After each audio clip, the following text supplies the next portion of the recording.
নাটোরের বড়াইগ্রামে প্রথম শ্রেণীতে পড়ুয়া এক কন্যা শিশুকে ধর্ষণ চেষ্টার অভিযোগে এক কিশোরকে আটক করেছে পুলিশ।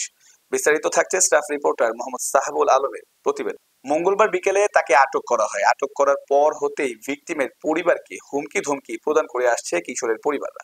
থানা ও এলাকাবাসী সূত্রে জানা যায়, গত ৮ জুলাই দুপুরে ওই শিশুটি বাড়ির পাশে বসে খেলা করছিল।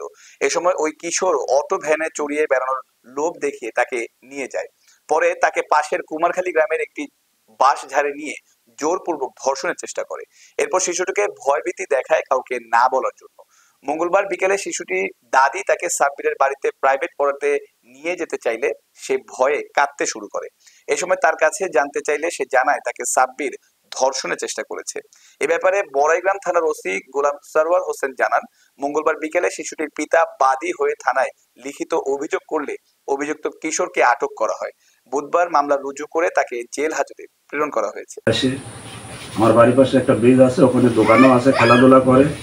এই 26 নামের ছেলেটা আমার লাতিনিকে বীরজাপুর থেকে উঠায় নিয়ে যায়, ফাঁকে যায়, এক জঙ্গলের মধ্যে নিয়ে যায়, তাকে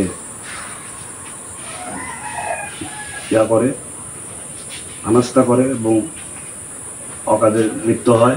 আমার লাতিন চিক্কর মারলে তখন তাকে হাসি দেখায়, যদি কথা যদি কাউকে বলে জবাই করে ফেলা দেবো। ছোটো মানুষ কান্দাকাটি করতে লাগে, তখন ছাড়িয়ে দিয়ে দৌড় মারছে। পরে লাতিন বাড়িতে এসে অবশ্য কিছু বলে নাই। রাত্রে যেটুকু বলছে তার দাবির কাছে বলার পরে সে হলো ব্রেন স্ট্রোক করা রোগী, এগিয়ে আর আমার কাছে বলে নাই। যাই তারপরে আমি জিনিসটা জানার পরে আমি তার গার্জেন পক্ষকে জানানোর পরে গার্জেন পক্ষ আমার এই বিষয়টা কোনো গুরুত্ব দেয়নি এবং কিছু প্রধানবর্গ বলার পরে প্রধানবর্গ গুরুত্ব দেয়নি।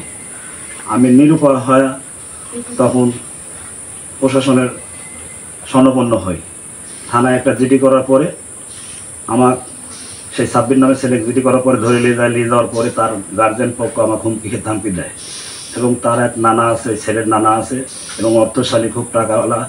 সে টাকার পয়সা খুব গরম দেখে আমার খুব হুমকি ধামকি দিচ্ছে এবং রাত্রে ঘুম পাড়ায় আমার ইয়ে হয়ে গেছে।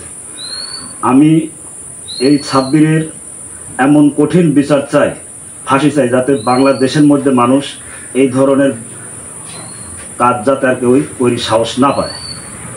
আমি এবং বাংলাদেশ এখন বর্তমান প্রধান উপদেষ্টায় আছে, উনির কাছে আমি বিচারটা চাই, যাতে কঠিন বিচার এবং ফাঁসি হয়। মানে দেশবাসী যাতে বুঝতে পারে যে এটা একটা কঠিন একটা বিচার হয়েছে এবং ন্যায্য বিচারটা হয়েছে। ফাঁসি হলে আমি এটা খুব খুশি হব। এটাই আমি প্রশাসনের কাছে এটাই আবেদন। আমার রাত্রে এখন শোয়া কঠিন অবস্থান দাঁড়ায় গেছে বাড়িতে, এই অবস্থান আমার দাঁড়াইছে। কেন শোয়া কঠিন কেন?